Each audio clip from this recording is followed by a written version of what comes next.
Moi, je me présente, Patrick Brasseur, je travaille à la FGTB Wallonne et au CEPAC plus particulièrement, qui est une SBL de la FGTB Wallonne. Et toutes les matières dans lesquelles on travaille, nous, c'est sur les discriminations. Fait qu'on va rester dans le sujet des discriminations. Je donnerai peut-être quelques petites indications en fin d'exposé sur d'autres petites pistes de réflexion, mais qui ne m'appartiennent pas de défendre puisque je n'ai pas de rôle politique au niveau de la FGTB. Fait que voilà, c'est quoi la cellule lutte contre la discrimination du CEPAC? On est un organe créé pour aider les délégations d'entreprises, notamment sur les questions de discrimination. Fait que notre premier rôle, c'est la formation des délégués syndicaux. C'est très important puisqu'on se rend compte quand même qu'il y a un déficit de formation par rapport aux questions de discrimination. Deuxième rôle, c'est d'accompagner les délégués aussi quand ils détectent des problèmes dans leurs entreprises.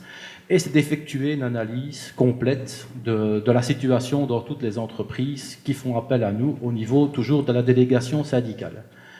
C'est aussi une aide à tous les travailleurs et les travailleurs sans emploi. Fait que les gens peuvent nous contacter pour nous demander un conseil, un soutien, un accompagnement. Fait que ça, on travaille régulièrement aussi avec le Centre pour l'égalité des chances dans certains dossiers. Fait que voilà. Et après, il y a aussi tout un travail qu'on a développé au sein des cellules de reconversion. Je ne sais pas si tout le monde connaît, puisqu'on est ici à Bruxelles. C'est un organisme wallon, d'Outplasmen, avec le Forum et les organisations syndicales. Et on accompagne toutes les restructurations et fermetures d'entreprises. Fait qu'on voit défiler malheureusement énormément de personnes pour le moment, puisqu'on a accompagné 9000 travailleurs l'année passée. C'est un bon échantillon. Parce que moi, ce qui m'intéresse aujourd'hui, c'est vrai que ce matin, on a vu des chiffres, des statistiques, on compare avec la Suède et tout ça. C'est très utile, mais moi, ce qui m'intéresse dans le travail de tous les jours qu'on fait nous autres, c'est les travailleurs. Les travailleurs, c'est des êtres humains.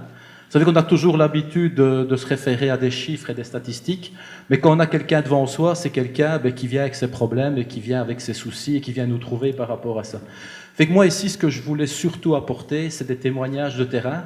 D'ailleurs, il y a Roland, un camarade qui cherche de l'emploi, qui a 57 ans, qui témoignera après. Ça prendra 2 ou 3 minutes, mais au moins ce sera sa réalité. Je pense que c'est important de voir les réalités des choses.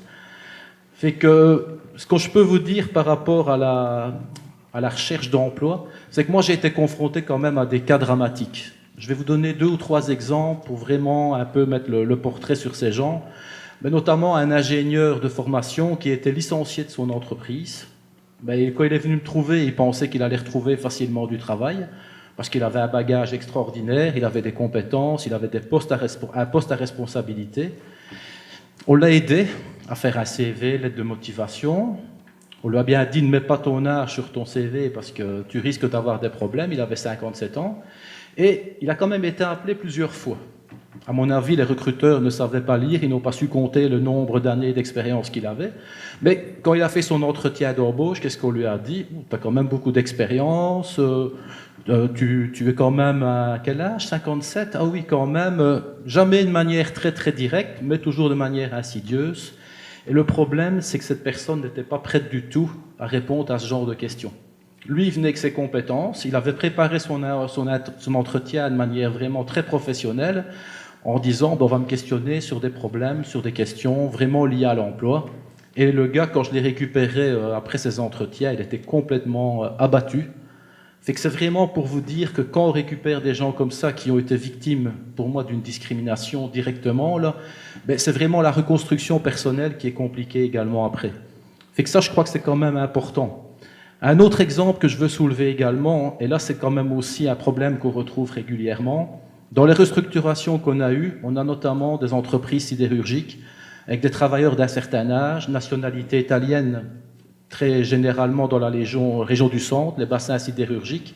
Et ces personnes, on s'est aperçu qu'ils avaient des problèmes au niveau de la lecture, de l'écriture.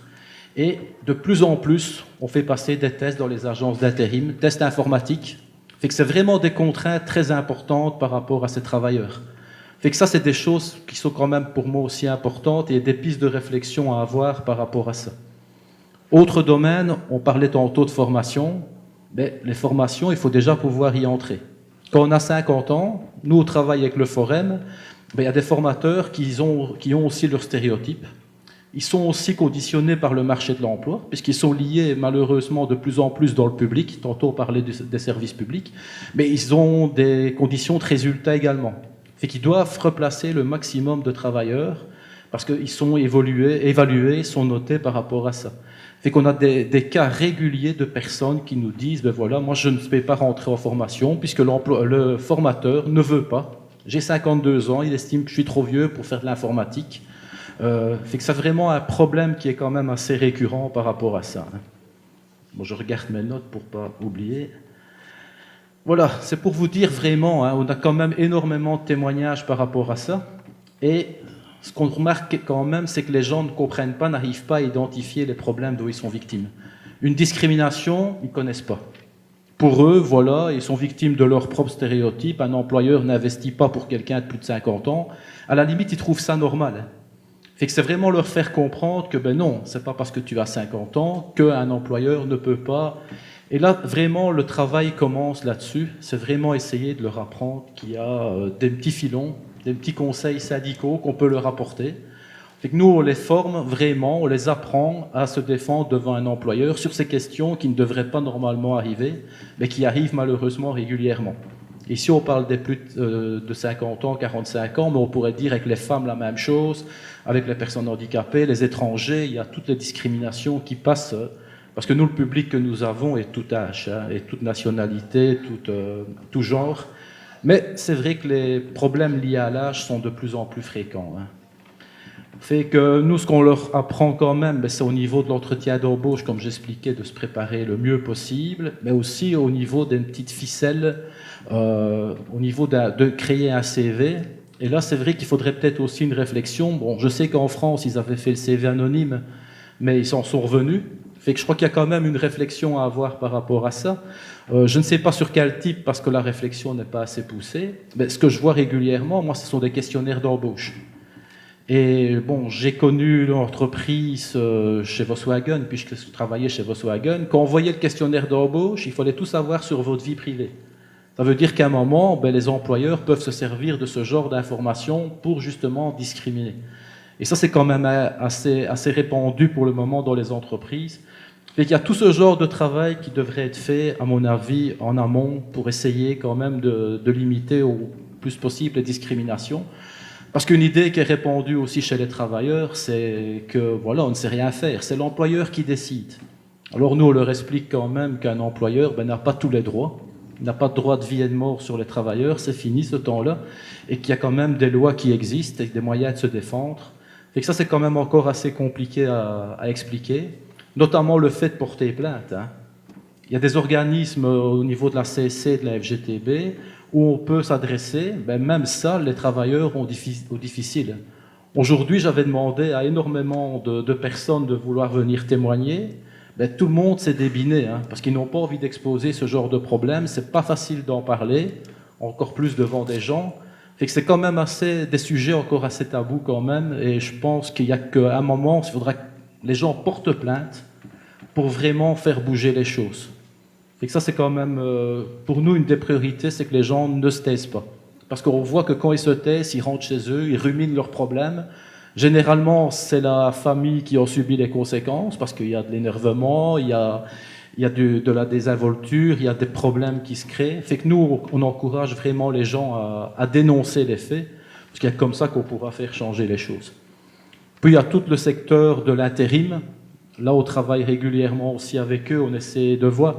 Ils mettent beaucoup de choses en place, mais malheureusement, on voit encore que derrière, la fameuse histoire ADECO avec les BBB, blanc-bœuf belge, ça existe encore.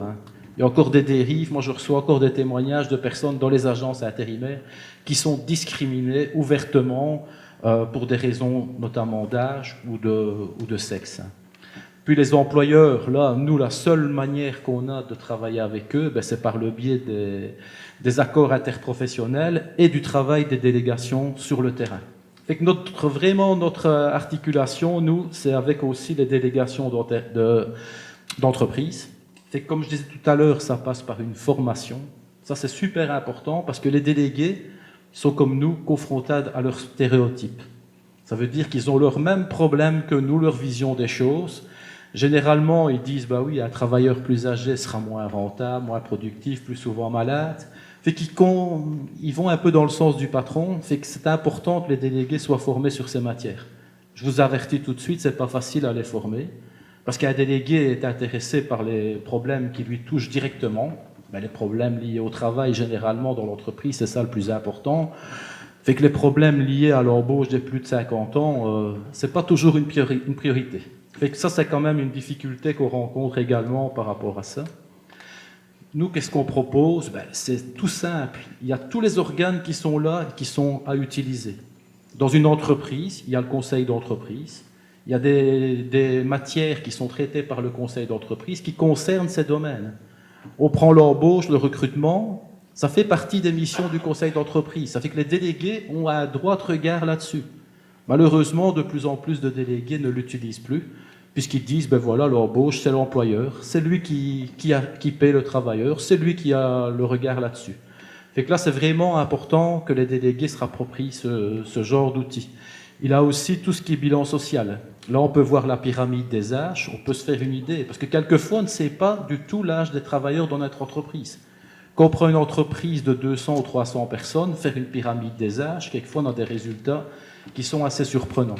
Fait que ça, c'est important aussi au niveau du conseil d'entreprise. On a tout ce qui est de l'organisation du travail. Parce que tantôt, on parlait quand même de les gens plus longtemps au travail et tout ça. Le problème, c'est que les gens, à mon avis, ont envie de rester au travail, mais dans des conditions qui sont quand même décentes. Moi, je me donnais un exemple très concret chez Volkswagen. Avant, il y avait des postes adaptés pour les plus anciens. Vous pouvez aller voir chez Audi maintenant, il n'y a plus aucun poste adapté. La productivité est poussée à l'extrême. Ou alors, quand il y a des postes adaptés, on les donne à des sous-traitants, souvent des ETA, entreprises de travail adaptées, avec des salaires de misère. Et on n'a plus aucun poste adapté pour les plus anciens ou les gens qui sont en difficulté physique dans les entreprises. Ça, c'est des réalités aussi de terrain.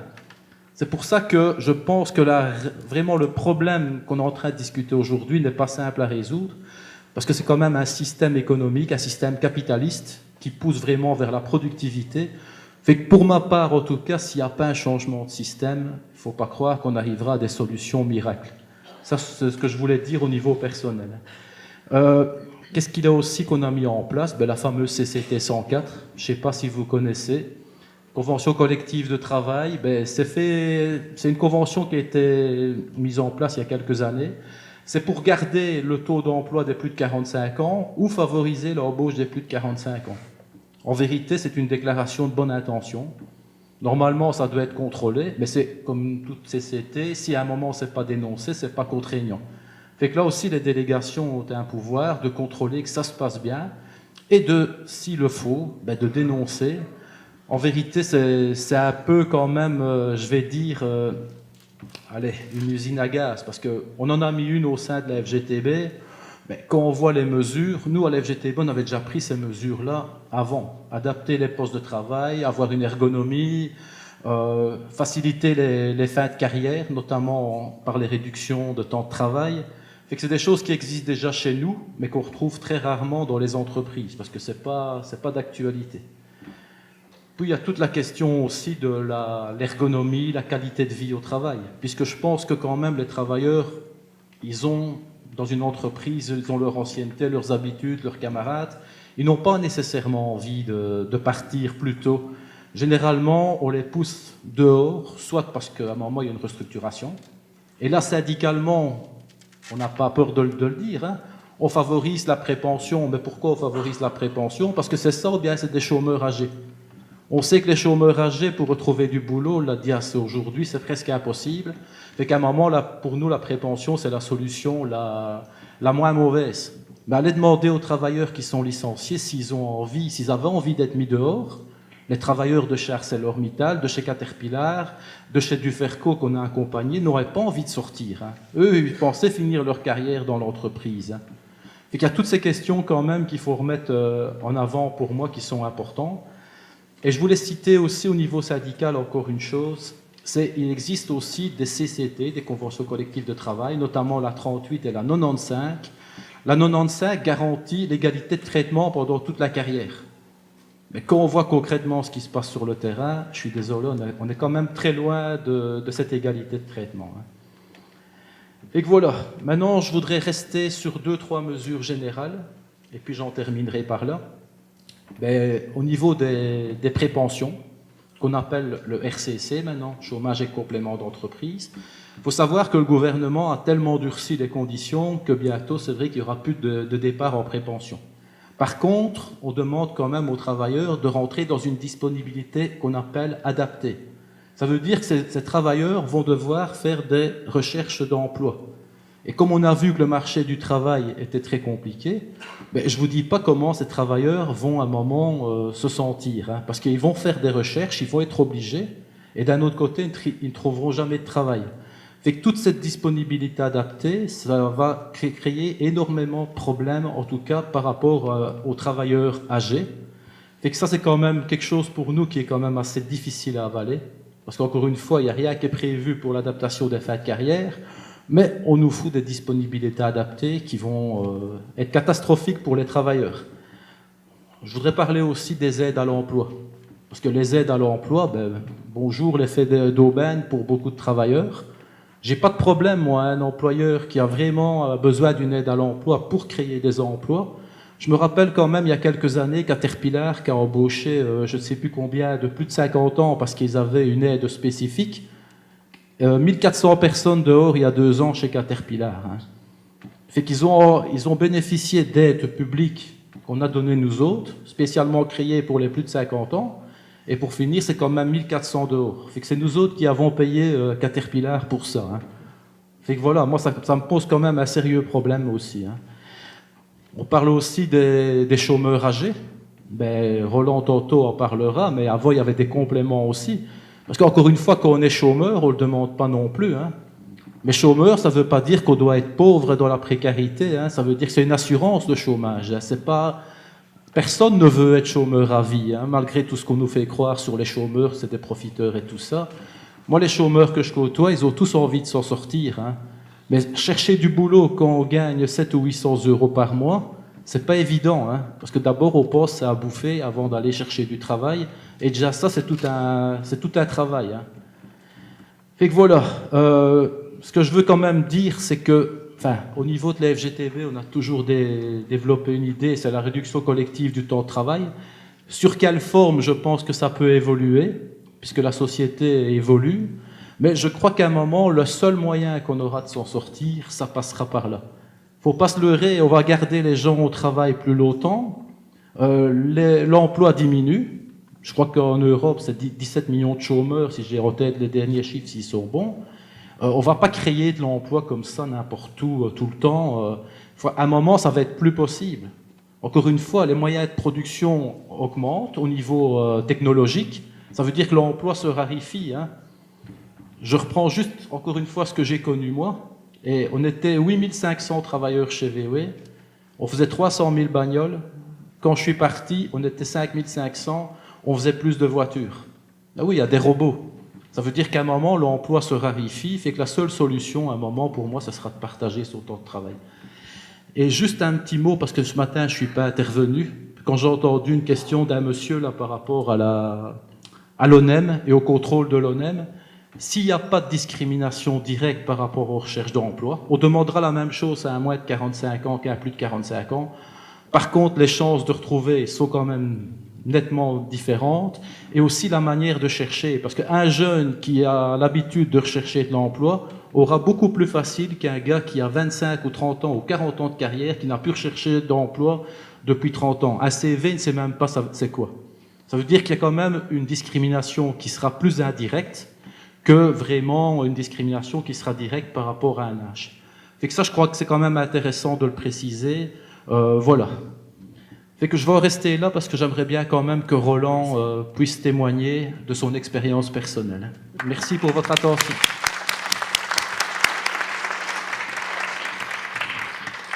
Je peux vous l'envoyer par fax. Ça serait difficile. Soyez le bienvenu. Merci.